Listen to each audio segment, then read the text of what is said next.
Hello students, welcome to Access Institute. हम लोग क्या पढ़ रहे थे? हम लोग पढ़ रहे थे क्लास 9 की स्टैटिस्टिक्स, राइट। तो स्टैटिस्टिक्स के प्रीवियस वीडियो में हम लोगों ने क्या कवर अप किया था? हम लोगों ने पढ़ा था कि व्हाट इज स्टैटिस्टिक्स, स्टैटिस्टिक्स कहाँ पे यूज होता है, डेटा क्या होता है, इंफॉर्मेशन क्या होता है, डेटा को कलेक्ट कैसे करते हैं, डेटा को रिप्रेजेंट कैसे करते हैं। तो वहाँ पे हम लोगों ने बेसिकली देख लिया था कि टैबुलर डेटा को टेबल की फॉर्म में रिप्रेजेंट कैसे किया जाता है। अब ठीक है, डेटा कलेक्ट कर लिया, डेटा को टेबल के फॉर्म में स्टोर कर लिया, लेकिन जब बात रिप्रेजेंटेशन की आती है कि किसी को आपको प्रेजेंट करना है कि हाँ उस डेटा जो आपने डेटा कलेक्ट किया उससे कंक्लूजन क्या निकल रहा है, तो वहाँ पे टेबल थोड़ा सा खराब लगता है, मतलब एम्फेसाइज नहीं करता है लोगों को। तो वहाँ पे हम लोग क्या करेंगे, वहाँ पे हम लोग डेटा को कैसे रिप्रेजेंट करेंगे, ग्राफिकली रिप्रेजेंट करेंगे, पिक्टोरियल फॉर्म रिप्रेजेंट करेंगे। क्यों? क्योंकि जब पिक्टोरियल फॉर्म का रिप्रेजेंटेशन कोई व्यूअर देखता है तो वो उसको ज़्यादा अच्छा लगता है, याद रहता है। तो यहाँ पे हम लोगों को बेसिकली बहुत सारे तरीके होते हैं, बट जो आपके सिलेबस में है वो है बार ग्राफ और histograph. We are going to represent data in the form of bar graph and histograph. Tabular form हमारा ऑलरेडी कवर अप हो चुका है। तो सबसे पहले व्हाट इज बार ग्राफ? तो bar graph is a pictorial representation of data in the form of bars of uniform width separated by a particular fixed distance। आपके पास बहुत सारे बार्स होंगे, सबके width कांस्टेंट होगी, दो बार के बीच में जो डिस्टेंस होगा वो भी फिक्स होगा, and that those bars can be vertical or horizontal। तो bar graph, what is bar graph? It is the pictorial representation of the numerical data by number of bars of uniform width। they can be either erected horizontally or vertically, किसी भी तरह से erect हो सकता है, और उनके बीच में जो स्पेसिंग होगी वो इक्वल स्पेसिंग होगी। ठीक है, बहुत आसान चीज है। बार बार आपने कई बार देखा भी होगा। तो कुछ इस तरह का बार बार हमको दिखेगा, दोनों की मतलब जो हमारे बार्स हैं विड्थ सबकी बराबर है, स्पेसिंग सबके बीच में इक्वल है, बट हाइट में vary depending upon the value of the numerical data that we have collected. एक एग्जांपल लेके छोटा सा, अब वहां से आपको ये वाला टॉपिक एकदम क्लियर हो जाएगा। जैसे कि हमारे पास ये है कि the population of Delhi state, बहुत सारे सेंसस ईयर्स होते हैं, हर 10 ईयर्स के बाद उन्होंने पॉपुलेशन कलेक्ट किया कि कितनी पॉपुलेशन है वहाँ पे दिल्ली में। तो हर 10 साल में पता चलता है कि पहले पॉपुलेशन थी 30 lakh, in the year 1961 population was 30 lakh. उसके बाद जब ईयर 1971 आया तो पॉपुलेशन दूसरी चेंज हुई, तो इसी तरह से करके पॉपुलेशन हमारी पूरी कंप्लीटली चेंज हुई।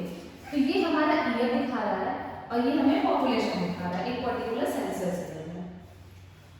हमें रिप्रेजेंट करना है with the help of bar graph. ठीक है, बार ग्राफ बनाने के लिए सबसे पहले हमको बनाना पड़ेगा एक एक्स एक्सिस, एक वाई एक्सिस। मान लीजिए एक्स एक्सिस को हम लोग ईयर रिप्रेजेंट कर रहे हैं, वाई एक्सिस को हम लोग पॉपुलेशन रिप्रेजेंट कर रहे हैं। सबसे पहले हम देखेंगे कि पॉपुलेशन जो है वो 30, 55 से लेके 150 तक है। ठीक है, तो अगर हम लोग यहाँ पे 10-10 के गैप्स पे 10, 20 के गैप्स पे बनाएं तो ज़्यादा इजी बन जाएगा, जस्ट बिकॉज ऑफ स्पेस। बाकी ऐसा कोई हार्ड एंड फास्ट रूल नहीं है। 60, 80, 100, 120, 140 और ये लास्ट 160, क्योंकि मैक्सिमम वो 150 तक है। ठीक है, ये हमारी पॉपुलेशन होगी। This populations are might be million, जो भी हो उससे कोई मतलब नहीं है। यहाँ पे सबसे पहले 1961, 1971, 1981, 91, 2000, 1991, 2001, ये हमारे सारे ईयर्स हो गए, राइट। तो अब हमारा बार ग्राफ बनने के लिए जो एरिया होता है वो तैयार है कि 1961 में पॉपुलेशन थी 30। 1961 में हम एक बार बनाएंगे जो जिसकी हाइट कहाँ तक होगी, 30 तक होगी। ठीक है, बन गया एक बार। फिर 1971, बीच में आप स्पेस भी दे सकते हो, आप उसको कंटिन्यूस भी बना सकते हो कि अगला बार जैसे इसकी बाउंड्री पे है तो वो आपको दिखा है। फिर 55, 1971 में 55, ठीक है, 1981 में 70, ये हो गया 1981 में 70, 1991 में 110, 2001 में 150। ये बस यहाँ पे ये हो गया आपका बार ग्राफ तैयार। बहुत ज्यादा करना है तो आप यहाँ पे ऐसे मार्क कर दीजिए, यहाँ पे 30 लिख दीजिए, यहाँ पे 55 टू बी मोर स्पेसिफिक, या जब भी आपका teacher and this is all about bar graph. ये आपका बार ग्राफ तैयार हो गया। जब भी आपके पास दो तरह की इन्फॉर्मेशन है और एक इन्फॉर्मेशन दूसरी इन्फॉर्मेशन से रिलेटेड है, जैसे लाइक यहाँ पे हमारे पास सेंसस ईयर्स था और हमारे हर सेंसस ईयर में पॉपुलेशन इन लैक्स प्रेजेंट है, यहाँ पे आप लिख भी सकते हैं इन लैक्स। तो हमें क्या करना है, दो एक्सेस बनाना है और दोनों एक्सेस पे दोनों डेटा को रिप्रेजेंट करना है। Numerical value along with that he कौन सी एक्सेस क्या रिप्रेजेंट कर रही है। उसके बाद हमें बार्स बनाने हैं, बार्स और uniform width separated bye a fixed distance, ठीक है। दैट डिस्टेंस कैन बी 0, मतलब अगर आप बार बार ऐसे भी बनाते तो हमारा काम चल जाता ऐसे, मतलब कंटिन्यूअस बार। ये भी सही है, ये भी सही है, बस आपको स्पेसिफाई करना है। You have to be clear कि आप रिप्रेजेंट क्या कर रहे हैं। देख के एक बार ही सब समझ में आ जाएगी, हाँ this bar graph is representing population of Delhi in various census years, ठीक है। तो होप सो कि बार ग्राफ आप बना लेंगे किसी भी तरह का डेटा दिया है। For example second question is the production of saleable steel in some of the steel plants in our country. जो हमारी कंट्री में बहुत सारे स्टील प्लांट्स हैं, तो 1990 के ईयर में सारे जो भी स्टील प्लांट्स हैं उनकी क्या सेल थी स्टील की, उसके लिए दिया कि देयर आर 4 डिफरेंट प्लांट्स। अब यहाँ पे न्यूमेरिकल वैल्यू नहीं दिए जैसा कि था, बट यहाँ पे न्यूमेरिकल वैल्यू एक ही तो दिए ना, हमको तो बस इसी की रिक्वायरमेंट है। ये तो this is just like what, this is just like जो हमारा सेंसस ईयर था। तो अगर आप गेस करिए तो यहाँ पे दो एक्सिस बनेगी, एक एक्सिस पे हम लोग क्या रिप्रेजेंट करेंगे। अच्छा, आप लोग वर्टिकल भी बना सकते हैं, हॉरिजॉन्टल भी बना सकते हैं, हम लोग इसको हॉरिजॉन्टल बनाते हैं। चलिए यहाँ पे हम लोग रिप्रेजेंट करते हैं प्लांट का क्या नाम है, और नेक्स्ट हम लोग करते हैं प्रोडक्शन इन थाउजेंड्स। तो production is varying from 80 to 200, ठीक है। 40 का इंटरवल बना देते हैं, 40, 80, 120, 160, 200। ये क्या आपको रिप्रेजेंट कर रहा है, production in thousands, production bracket में इन थाउजेंड्स, ठीक है। अब हम लोगों को यहाँ पे क्या करना है, जो चारों स्टील प्लांट्स हैं उनका हमें प्रोडक्शन को बनाना है बार ग्राफ में, ठीक है। स्केल क्या बोल रहा है, 1 इंटीग्रेशन इज इक्वल टू 20,000 बार। कोई बात नहीं, यहाँ पे हम लोगों ने 40 का ले लिया है, इसको चेंज कर लेते हैं। आप 20 करेंगे तो देयर विल बी 10 डिविजन्स, उसमें कोई दिक्कत नहीं है। 20, 40, 60, 80, 100 इस तरह से आपको 200 तक लेना पड़ेगा। अभी हम लोगों ने 40 का इंटरवल लिया है, ये अगर स्पेसिफाई करते हैं तो इस पर ध्यान रखिएगा, एल्स आपको मार्क्स नहीं मिलेगा। तो सबसे पहला प्लांट इज भिलाई, उस पर कितनी प्रोडक्शन है, 160। तो हम लोग हॉरिजॉन्टल बना रहे हैं, यहाँ पे लिख देते हैं। ये हो गया आपका पहला वाला horizontally erected horizontally. Second one is 80, इसका क्या नाम है, Durgapur. Third one is Rourkela, ये आपका हो गया third one. And fourth one is Bokaro, 150 हो गया। अब इसी बार ग्राफ को आप लोग देखिए, वर्टिकल बार ग्राफ ज्यादा प्रेफर किया जाता है as compare to horizontal bar graph. ये आपको कुछ समझ में आ रहा होगा कि अगर हम इसको ऐसे बनाते हैं तो this would be more useful, मतलब इसको समझना थोड़ा सा आसान होता है, बट यहाँ पे मार्क्स डर नहीं होते हैं। बट आपको मैं रिकमेंड ये करूँगी कि आप जब भी बार ग्राफ बनाइए तो कैसे बनाइए, erected vertically, vertical bar graph को ज्यादा प्रेफरेंस दी जाएगी, ठीक है। आंसर दोनों सही है, but preference vertical bar graph को दी जाएगी। तो this was all about bar graph. Bar graph होता क्या है, bar graph are simply bars of uniform width separated by fixed distance, and with the help of bar graph you represent all the data that you have collected in the pictorial form or graphical representation, ठीक है। अब second representation जो हम लोगों ने को पढ़ना है वो है हिस्टोग्राम। हिस्टोग्राम और भी आसान, हिस्टोग्राम पढ़ने के लिए आपको बार ग्राफ पढ़ना चाहिए। चलिए बार ग्राफ तो आ गया, तो हिस्टोग्राम भी आपको क्या है, ग्राफिकल रिप्रेजेंटेशन है जिसमें हम लोग ग्राफ की मदद से, मतलब बार ग्राफ की मदद से डेटा पॉइंट्स कलेक्ट करेंगे। With the help of data types, जो डेटा पॉइंट्स हम लोग कलेक्ट करेंगे उनसे हम लोग एक ग्राफ बनाएंगे, कुछ इस तरह से ग्राफ, ऐसे ऐसे ऐसे करके कुछ ग्राफ बनाएंगे, ठीक है।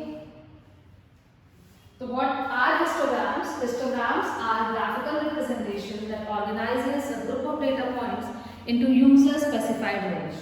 ठीक है, हमारे पास यूजर स्पेसिफाइड रेंज होगी, जैसे कि अभी तक थी सेंसस ईयर में हमारे पास रेंज थी ना कि इतने लाख से इतने लाख तक की पॉपुलेशन है।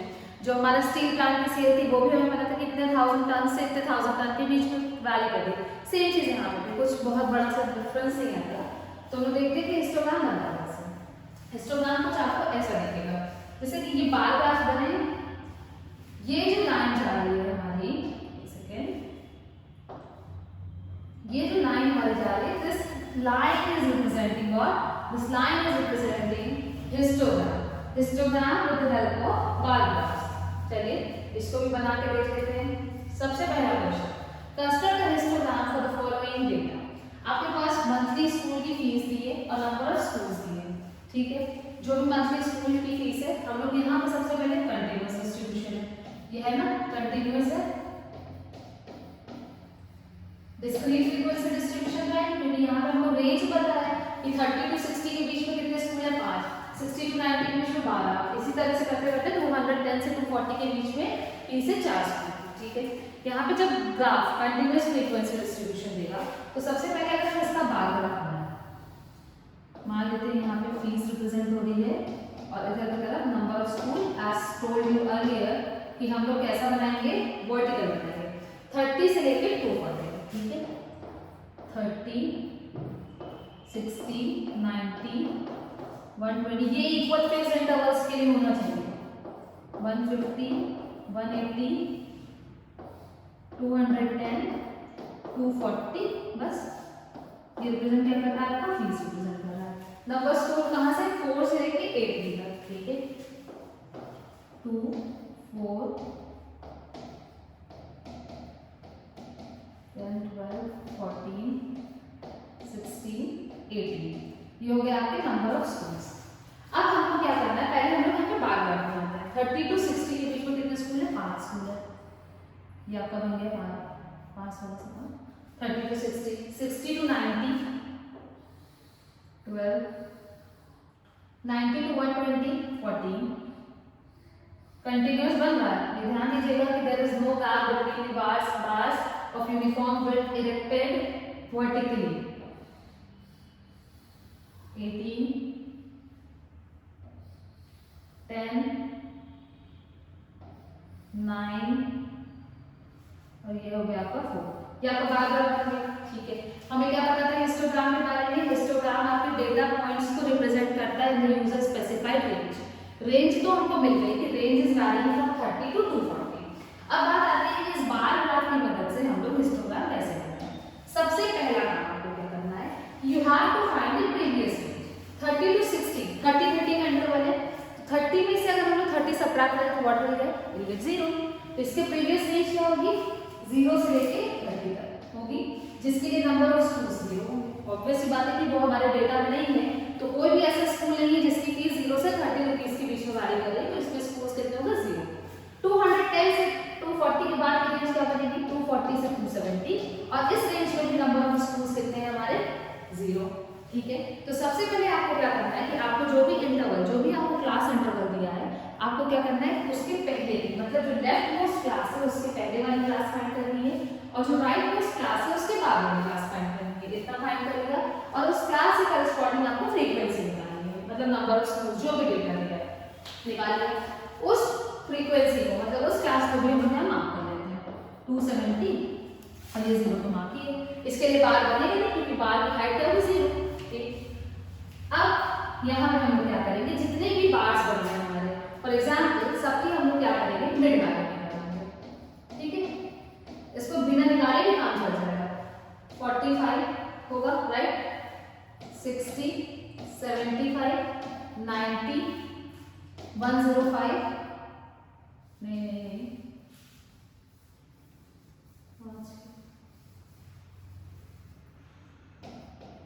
ऐसा कुछ आएगा, 30 का इंटरवल आएगा।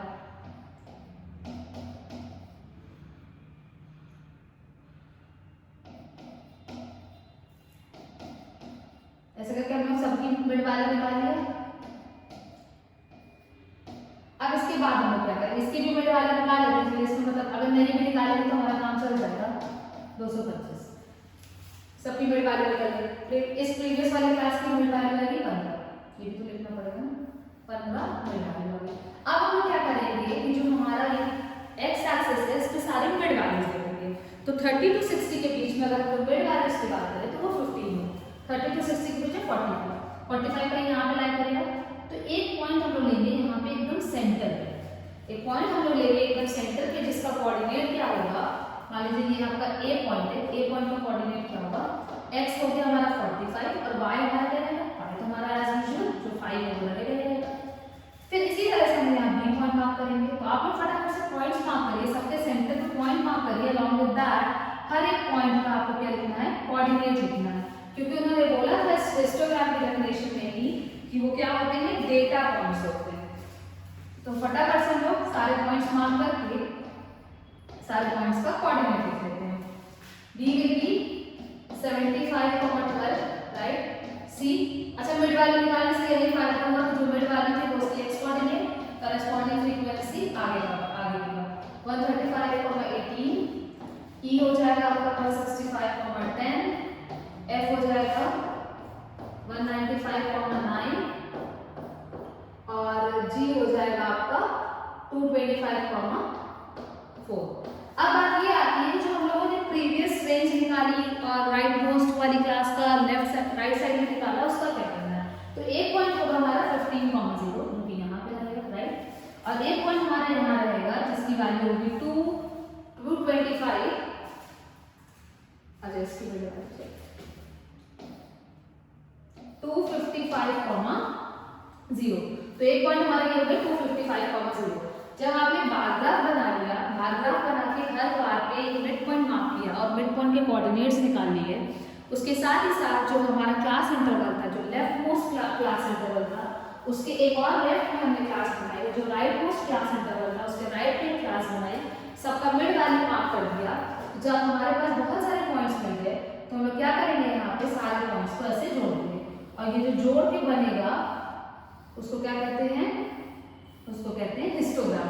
और ये हिस्टोग्राम हमारा कैसे बनना है, with the help of bar graph. हो सकता है कभी क्वेश्चन में स्पेसिफाई करे कि you have to construct a histogram without using bar graph. तो अगर विदाउट यूजिंग बार ग्राफ करता है तब भी हमारे पास एक तरीका है, तब हम लोग उस केस में क्या करेंगे, हम लोग बार ग्राफ से ही बनाएंगे। बाकी तो काम हम लोगों ने सारा किया। हम लोगों ने क्या किया, हमारे पास इंटरवल्स थे, ठीक है, पहले इंटरवल्स थे, हम लोगों ने सारे इंटरवल्स के मिड वैल्यू निकाली, हर मिड वैल्यू के करेस्पॉन्डिंग हमको फ्रीक्वेंसी दी थी। तो हम क्या करेंगे, सबसे पहले काम हम ये करेंगे, सारे पॉइंट्स लिखेंगे। ये सारे पॉइंट्स ऐसे ही हमने लिख लिया। फिर हम लोग लेफ्ट मोस्ट क्लास इंटरवल का के भी लेफ्ट में हम लोग एक पॉइंट निकालेंगे और राइट साइड में भी हम लोग एक पॉइंट निकालेंगे। जब दोनों पॉइंट सारे पॉइंट्स हमको मिल जाएंगे, सारे पॉइंट्स को जैसे हम लोग ग्राफ को प्लॉट करते हैं, ग्राफ को प्लॉट करने के बाद हम क्या करेंगे, सारे पॉइंट्स को जोड़ देंगे। That will be the histogram for the given data, for the given tabular form of data. ये तो हम लोगों ने बना लिया with the help of bar graph. अब एक क्वेश्चन हम लोग विदाउट यूजिंग बार ग्राफ देख लेते हैं, तो वहां से आपको दोनों चीजें क्लियर हो जाएंगी। तो moving on towards the next question. Next question is, इसका बार ग्राफ हम लोगों ने देखा कि बार ऐसा बना था। अब हम लोग वही करते, सारे मिड वैल्यूज को जोड़ देते with the help of bar graph, हमारा काम करता। अगला क्वेश्चन है, the distribution of heights of 96 children is given below, we have to construct a histogram. देखते हैं हिस्टोग्राम कैसे बनेगा विदाउट यूजिंग बार ग्राफ, ठीक है। सबसे पहले ये हमारे क्लास इंटरवल्स दिए हैं, इसके पहले इंटरवल क्या है, 124 128, चार का इंटरवल आ रहा है, ठीक है। तो इसके पहले क्या होगा, 120 to 124 होगा, 4 सब्ट्रैक्ट कर देंगे। राइट साइड में क्या होगा, 164 to 168 होगा। चलिए, हमने क्या किया कि जो हमें क्लास इंटरवल दिया था उसका लेफ्ट और राइट एक और क्लासेस ऐड कर दी। फिर हमें क्या करना था कि सारे क्लासेस की मिड वैल्यू निकालनी थी। मिड वैल्यू नहीं निकल रही, आप क्या करिए, जैसे ये है 120 + 124 डिवाइडेड बाय 2, सब डिवाइडेड बाय 2, ये हो जाएगा जैसे आपका 144 divided by 244 divided by 2, that comes to 122। इसकी मिड वैल्यू है 122, इसकी मिड वैल्यू क्या होगी 126, इसकी होगी 120, 130, 134, 138, 142, 146, 150, 154, 158, 162 और ये हो जाएगी 166। ये हमने क्या किया, सारे क्लासेस की मिड वैल्यू निकाली। अब आपको मिड वैल्यू पता है, जो कि हम लोग कहाँ पर रिप्रेजेंट करने जा रहे हैं, मिड वैल्यूज को एक्स एक्सिस पर रिप्रेजेंट करने जा रहे हैं, राइट। और जो हमारी करस्पॉन्डिंग नंबर ऑफ चिल्ड्रन है, मतलब फ्रीक्वेंसी, उसको हम लोग कहाँ रिप्रेजेंट करने जा रहे हैं, वाई एक्सिस पे। तो सबसे पहले हम लोग क्या करेंगे, सारे डिफरेंट पॉइंट्स का हम लोग क्या करेंगे, कोऑर्डिनेट्स लिख देंगे। ठीक है, हम लोग कोऑर्डिनेट लिख लेते हैं पहले, उसके बाद सारे पॉइंट्स को अगर हम मार्क कर लेंगे तो हमारा काम हो जाएगा। इसकी फ्रीक्वेंसी 0 और इसकी फ्रीक्वेंसी 0, बिकॉज वो इंटरवल हमें मेंशन नहीं किया था। तो पॉइंट हो जाएंगे 122,0, 126,5, 130,8, 134,17, 138,24, 142,16, 146,12, 150,6, 154,4। थोड़ा सा ये लेवल क्वेश्चन हो गया, बट क्या ही करना है, कोई बात इसमें कैलकुलेशन वाली बात ही नहीं है। 166,1। तो यहाँ से हम लोग को कितने पॉइंट्स मिल गए, 12 डिफरेंट पॉइंट्स मिल गए। We are going to mark 12 different points on the coordinate plane, और वहां पे हम लोग क्या करेंगे, सारे पॉइंट्स को जोड़ देंगे। ठीक है, सबसे पहले जो हमारी नंबर ऑफ चिल्ड्रन है उसको हम लोग किसको रिप्रेजेंट करेंगे, वाई एक्सिस पर रिप्रेजेंट करेंगे। Number of children, number of children maximum, minimum number of children 0 है और मैक्सिमम नंबर ऑफ चिल्ड्रन हमारा है 24। ठीक है, 2 2 का इंटरवल है, 2 4 6 8 10 12 14 16, लैक ऑफ स्पेस 20 22 24। ठीक है, कोई बात नहीं। उसके बाद अगर हम लोग एक्स एक्सिस की बात करें तो एक्स एक्सिस पर हम लोग क्या रिप्रेजेंट करने जा रहे हैं, हाइट रिप्रेजेंट करने जा रहे हैं। हाइट रिप्रेजेंट करने जा रहे हैं। Height is varying from minimum 120 centimetre to maximum 168 centimetre. तो यहाँ पे क्या करेंगे, 120, इट्स नॉट पॉसिबल कि आप 0 से शुरू करें, हम लोग ग्राफ को थोड़ा सा यहाँ पे श्रिंक कर देते हैं कि हाँ ये वाला पोर्शन इधर चला गया। वी विल स्टार्ट फ्रॉम 120, फिर 125, 130, 135, ऐसे हम लोग सारे पॉइंट्स ले लेंगे। चलिए 140, 145, 150, 155, 160, 165 एंड 170। सबसे पहला पॉइंट है आपका 122,0, जो कि कहाँ लाई करेगा, कहीं यहाँ लाई करेगा। पहला पॉइंट हमको मिल गया। दूसरा पॉइंट 126,5, जो कि कहीं यहाँ लाई करेगा, 126,5। थर्ड इज 130,8, जो कि यहाँ लाई करेगा। फोर्थ इज 134,17, जो कि कहीं यहाँ होगा। अच्छा, आप लोग जब कॉपी पे बनाएंगे तो वो थोड़ा सा और क्लियर होगा, क्योंकि आप लोग इक्वल इंटरवल के स्केल्स बनाने जा रहे हैं। फिर है 138,24, जो कि कहीं यहाँ होगा। 142,16, जो कि यहाँ हमने मार्क कर दिया। फिर है 146,12, साथ साथ आप लोग बनाते चलिएगा। 146,12, 150,6, 154,4, 158,3, 158,3, 162,1, 162,1, 166,1, 166,0। ये हो गए आपके सारे पॉइंट्स वहां हो गए। अब क्या करना है, सिर्फ और सिर्फ क्या करना है, इन सारे पॉइंट्स को हमें ज्वाइन कर देना है और हमें क्या मिल जाएगा, यहाँ से करस्पॉन्डिंग बार ग्राफ मिल जाएगा, सॉरी हिस्टोग्राम मिल जाएगा। तो ये हमने बनाया है histogram without using bar graph. बात वही है, जब हम लोग बार ग्राफ बनाएंगे तो हम लोगों को मिड पॉइंट तो यूज करना ही पड़ेगा, क्योंकि हमें कोऑर्डिनेट्स लिखने हैं। लेकिन अगर हम बिना बार ग्राफ बनाते तो चीजें थोड़ा सा ज्यादा बनी होती। तो बार ग्राफ बनाना तो आपको आना ही चाहिए, जस्ट बिकॉज हो सकता है सिर्फ ही बार ग्राफ पे क्वेश्चन आए। लेकिन जब हिस्टोग्राम पे क्वेश्चन आएगा तो आपको जो आसान लगता हो, with the help of bar graph बनाना आसान है तो आप with the help of bar graph बनाइए। विदाउट यूजिंग बार ग्राफ बनाना आता है तो वो बनाइए। लेकिन अगर क्वेश्चन स्पेसिफाई कर सकता है कि with the help of bar graph आप हिस्टोग्राम बनाएंगे कि विदाउट यूजिंग बार ग्राफ बनाएंगे, तो you have to be prepare for both the situations. तो तो आप लोगों को दोनों चीजें आनी चाहिए, with the help of bar graph कैसे बनाएंगे, विदाउट यूजिंग बार ग्राफ कैसे बनाया जाएगा। तो this was all about graphical representation of statistical data that we have collected during any kind of experiment. ठीक है, तो this was all about statistics chapter जो हम लोगों ने कवर अप कर दिया। कुछ इस तरह का बन के आएगा जो हम लोग का सेम तरह से बन के आया था। ये जो ब्लैक वाली लाइन है हमने भी ये चीज कंप्रेस किया था, इधर 0 से लेकर 120 तक का डेटा लेफ्ट साइड में चला गया। तो कंक्लूडिंग एवरीथिंग हम लोगों ने देखा कि स्टैटिस्टिक्स क्या होता है, डेटा इंफॉर्मेशन स्टैटिस्टिक्स किससे डील करता है, उसमें क्या क्या पढ़ा जाता है, और फिर एंड में हम लोगों ने देखा tabular representation of data and along with that graphical representation of data.